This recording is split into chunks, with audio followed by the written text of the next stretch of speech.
Welcome to Art Ed Radio, the podcast for art teachers. This show is produced by the Art of Education, and I'm your host, Tim Bogatz.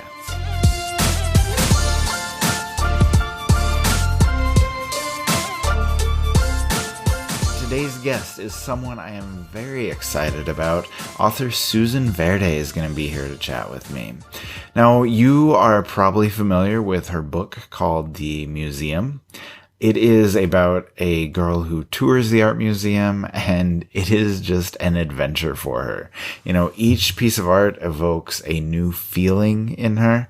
You know, there is curiosity, there is joy, there is silliness, and ultimately there is inspiration.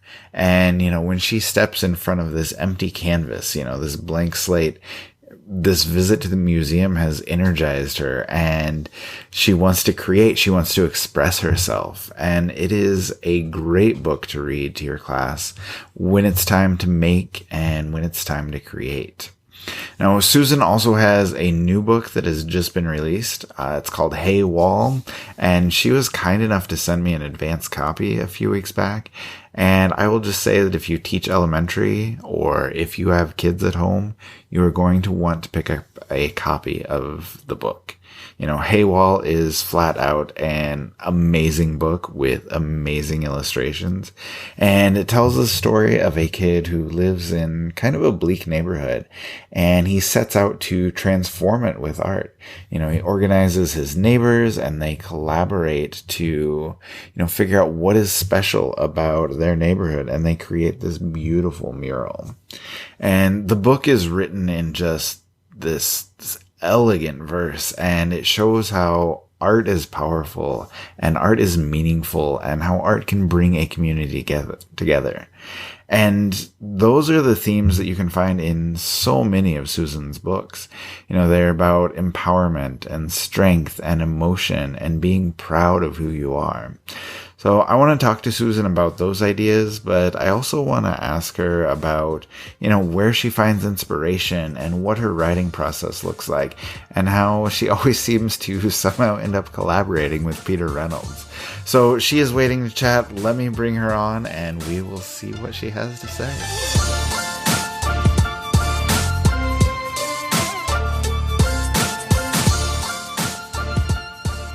All right, and Susan Verde is joining me now. Susan, how are you? I'm very well, thank you. How are you? I'm doing well also. I'm really excited to talk to you.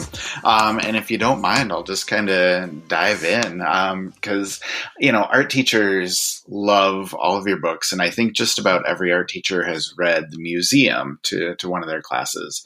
It's an exciting book. It's inspirational. It gets kids wanting to start creating. So I want to ask you, you know, how did you come up with the original idea for that book? You know, where did the inspiration come from for that?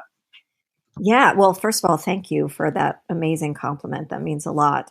So the museum was actually, I drew from a lot of things, pardon the pun, but the original experience that began the whole museum story was one that I had with my own son at a museum, a local museum, in East Hampton where we live. And and he just hates it when I share this story when I go on school visits. So I do it all the time. You know, that's my job. And it usually has pictures with it and all kinds of embarrassing things. But no, we were in a museum, and he actually just suddenly sort of lay down on the floor of the museum. And I was like, Gabriel, what are you doing? And he said, Mom, I can't look at any more paintings of food. I'm starving. Right. And so I'm like, oh my gosh, what am I going to do? But what I did is, it happened to be a wonderful museum where they had a sort of interactive gallery, and you could, you know, there was paper and pencils and whatever. So I picked something up and I just started to write a poem about how all the art was making him feel, you know, in terms of hunger and food and all of that. And then that became the story as I really began to think about how I interacted with art as a child, how I wished I could have interacted, how you know, in a very visceral, physical way, but how art inspired me. I grew up in Manhattan, and was very lucky to have museums as sort of my, field trips and places my parents would take me. And so art was really significant in my life. And I just started thinking about all of the art that I knew and I could recall and how it had inspired me and made me feel, and then kind of put that, how it inspired me to create into the story. So that's where it came from originally. Oh, that's really cool. I like hearing, yeah, the behind the scenes look at that. And Yeah, I'll probably ask you a little bit more about that. But before we absolutely. get there, I wanted to talk about your new book. It's called Hey Wall. And, when I read it, I found that to be really inspirational as well. But it's about community and collaboration and culture. And I was pretty fascinated by the note from the author at the end of the book, and you talked about your own experiences, kind of like you were just sharing there. As a kid, you talked about artists and street art. You talked about the power of art to transform. And I guess my question when, I was reading through that is, how do you take all of these big ideas, these huge ideas, and simplify them into, 32 pages? How do you take these big thoughts and put them into a children's book?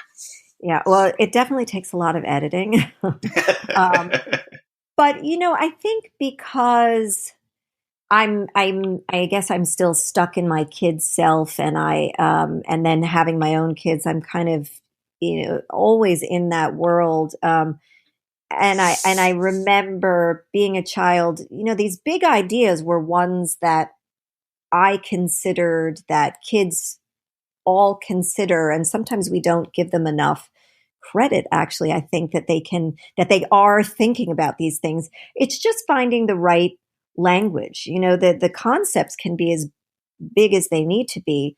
So it's really just thinking about the right language, and kind of understanding how I might understand things as a kid, and how other kids might understand things. Again, keeping the concepts there, but just really choosing the right language. It's, I mean, luckily it's something I like doing, and hopefully I'm good at doing, kind of breaking it down into a way that someone younger can understand. Well, yeah, and I think you definitely can do that. My kids, my own kids, they're 10 and 8, and they both read the book and they loved it, and they both started talking about a lot of those big ideas as well. We had a great discussion on, just kind of the power of art to bring people together, to form communities. And so I think, yeah, it's definitely something that's getting across there. And I I'm think so that's glad. I'm really glad to hear. I mean, my hope is that that kind of thing happens, that the book doesn't just end and that's it, that it does kind of inspire these conversations, if, or questions about what really are we talking about, or what are you understanding, what are you not understanding, and how can we kind of talk about it and bring it to the forefront. So I'm thrilled that you're having those kinds of conversations with your kids, because that's really the hope and the intention. And I always laugh because, I am not a visual artist. Like, I don't draw, I don't paint, but it's so a part of who I am, and what has kind of informed me, that it's just, it has to, it had to come out. Yeah, no, and I think that's great to say, and I think that's great for people to hear too, because especially as art teachers, we are teaching all kids. We're not just teaching the artists, and so I Right. think it's powerful if we're using these books and we can say, the person who wrote this is not an artist, but they see the power of art. They see, what can be accomplished through art, and so I think that that's something that everybody can use in their classroom. So. Yeah, I Uh, mean, it's so influential in terms of just self-expression, no matter how you do it. Even if you're not painting, drawing, creating in that way, the visual and the expression and the freedom of art can inspire you in so many other ways. Oh, that's really well said. If I can shift gears just a little bit, I wanted to ask you if you could share with our listeners a little bit about your writing process. You know, you talked about sitting down in the cafe in the art museum and, you know, starting to write a poem about the experience there. But, you know, with some of your other books, like when an idea first strikes, like where do you go from there? And, you know, how does that process go? And if you don't mind sharing a little bit of, you know, kind of the behind the scenes look, you know, how long does it usually take you to get that original idea, write it, edit it, find an illustrator? You know, how long does it take from original inspiration to the actual book being published? Yeah. So, well, when I first get an idea, I mean, you probably know this, you can get ideas in the most inconvenient of Yes. places, right? So, Yes. thankfully, we have phones now where we can record and we can take notes. And so you try and kind of hang on to that. And there have been rare, but some occasions when I've had to, pull over in my car and actually write something down before I forget it. But typically I get an idea and then I will tell you I get most of my work done in my local Starbucks. It is Okay. the people who work there actually refer to it as my office. A Nice. little embarrassing and wonderful at the same time. But it's nice. I like to be out of my house when I'm writing because I find myself getting very distracted in my own home. So I kind of like the bustle of people around me, but also being able to just kind of be a little disconnected and an observer in that context. But once I get an idea, I some of them just flow. They all require editing. None just flow and then I send them into my editor and they're done. They all have Mhm. required some editing, whether it's a word here, word there, or whatever it is. But some of them just come out, and some of them require a lot more deconstruction and work and time and energy. Um, and I would say from start, so once I feel that the story or the idea is at a place where I want to show my agent or a publisher, um, and I send that out, if they want it, if they like it, it's the publisher will be the one to choose the illustrator. I actually don't have any Mhm. say in that, and most authors do not. Peter Reynolds and I had a different relationship. We actually brought the museum as a dummy together to his agent, and then it subsequently sold to a publisher, Abrams. But normally, I am. They don't want you to attach an illustrator to anything. They Mhm. like to choose that. So from that, the concept to the illustrator to publication can be anywhere from a year to 2 years. So it's a lot of kind of hurry up and wait. It feels like Right. um, you've written it. I mean, I wrote Hay Wall. I must have written Hay Wall 3 years ago. Oh, wow. Yeah. So it really can be a very long process between the writing and then the publication. Yeah, no, that does take a lot of patience. But I definitely need to ask you about working with Peter Reynolds because our teachers love Peter Reynolds. But I know that you used to be an elementary school teacher.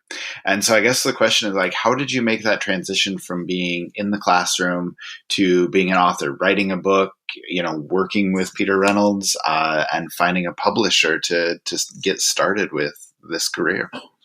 I was a kindergarten, nursery school, and then a kindergarten teacher for many years. And I think and an avid picture book collector forever. And I think starting there sort of planted the seeds of, okay, what are kids grappling with? What would I like to see in the world? And all kinds of ideas. And writing was something I always kind of did as just a release, a way to do something else for myself creatively.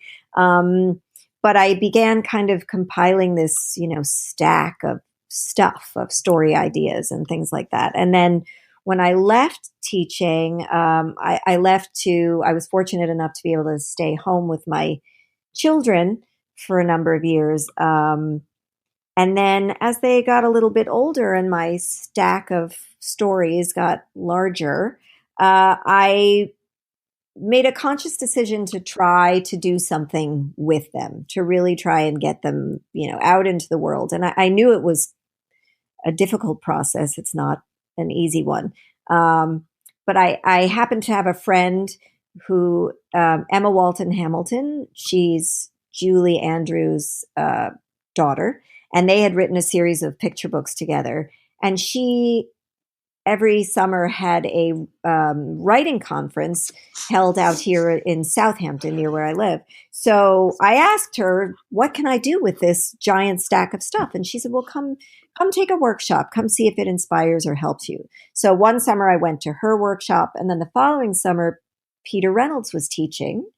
And I was already a huge fan.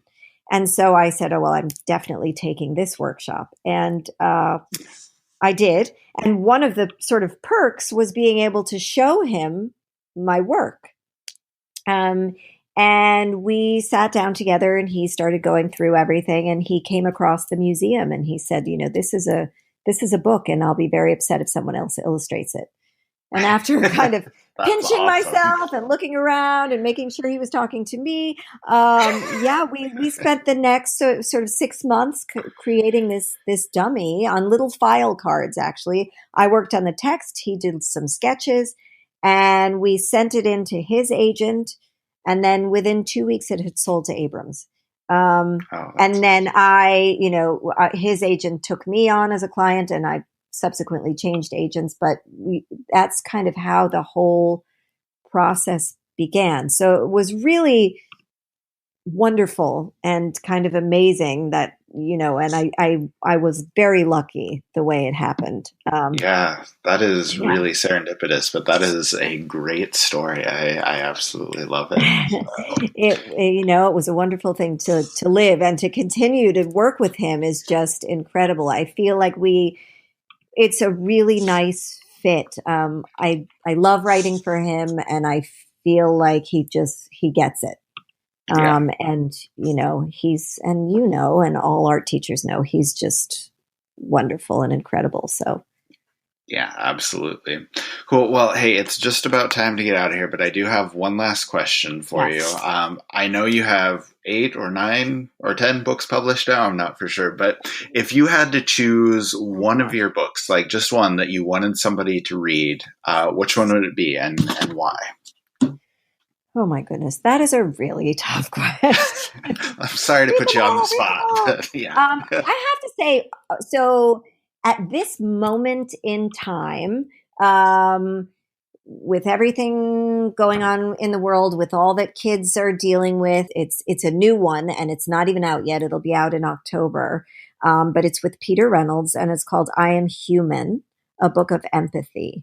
And I think that I would love people to read that one, because I think we're at a place where we need to remember what connects all of us, and how making mistakes is part of learning, and how that is part of being human and walking in each other's footsteps. And so I think I would say that one, I Am Human. And of course, Peter's illustrations are just, brilliant. Yeah, I'm really looking forward to seeing that one. So that will be really good. All right, cool. Well, Susan, thank you so much for joining me today. It has been a pleasure to talk to you, and I'm so glad that we could do this. Oh, thank you so much for having me. It's been great. I really enjoyed talking to Susan, hearing about how she got started, what her creative process and her publishing schedule looks like, and all of that great, just kind of behind the scenes information. However, we talked a lot, so we were pushing this a little bit too long, and I need to wrap it up. So I will just tell you this. If you want to connect with Susan, her website is susanverde.com, and she is at Susan Verde on both Twitter and Instagram, and there is a Susan Verde author Facebook page. You can order Hey Wall or The Museum or any of her other books on Amazon or IndieBound or wherever you like to purchase your books. And if you are looking for more ideas on how to bring literature into your classroom, I have a great suggestion for you. Take a look at the pro learning pack called Literacy Strategies in the Art Room. It was filmed by Megan Daner, and it is full of examples and ideas for incorporating literacy and language art strategies throughout your curriculum. There are 16 videos, 9 downloadable resources, and so many incredible ideas. It is definitely worth your time. All right, that is it for us. Thank you again to Susan Verde, and make sure you get out and grab a copy of Hey Wall. Thanks again for listening.